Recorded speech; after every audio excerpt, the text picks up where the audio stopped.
সে আর কিছু রাখেনি।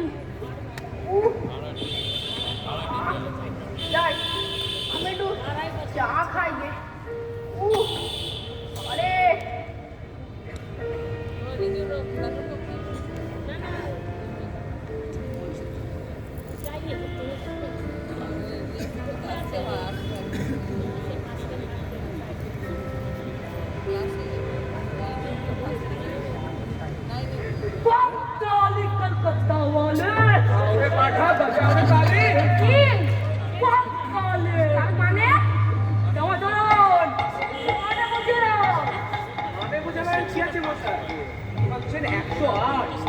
জগৎগুরু কালিকানন্দ ভৈরব এবার খালি আছে, এখন আর আশ্রম হবে।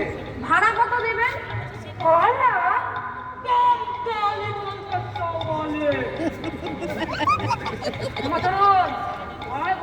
বুঝিয়ে দাও। প্রভু কৃপা করে এখানকার আশ্রম করবেন, সেই তো ভাড়া। সেই ভাড়া দিয়ে আপনারা একই বৈতরণী পার হয়ে যাবেন। জমদারে মহা করে 1 পয়সাও ফি দিতে লাগবে না। মাফ করবেন প্রভু, আমরা তুচ্ছ মাত্রের জীব। ওসব পারমার্থিক ভাড়ায় আমাদের কিচ্ছু হবে না।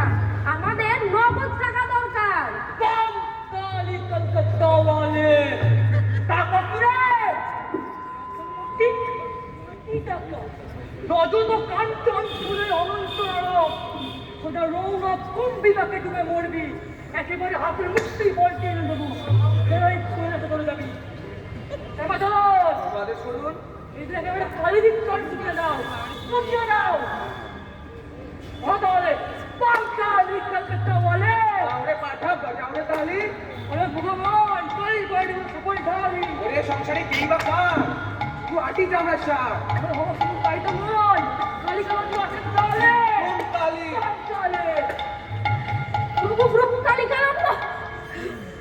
সর্বনাশ হয়ে গেছে। রাস্তায় দাঙ্গা বেঁধে গেছে। কালী কীর্তন শুনে একদল এদিকে ছুটে আসছে। দাঙ্গা মারামারি কি বিপদ, এসব তো ছিল না আমার। এই আমার কর্তব্য কি? দেরি করবেন না প্রভু, সোজা রাস্তায় কেটে পড়ুন, না হলে জানেনই তো আজকালকার দিন চারিদিকে গুন্ডা মারামারি। তার বলতে প্রভু তাহলে দুর্জন চলো ধক্কা করে কি করা যাক। চলুন তাহলে।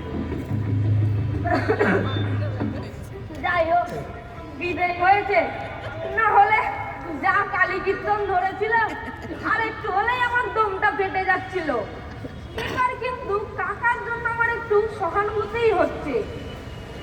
একটা ব্যবস্থা কিন্তু করতেই হবে। দি আইডিয়া দেখি শোক সভা করতে আসবে না।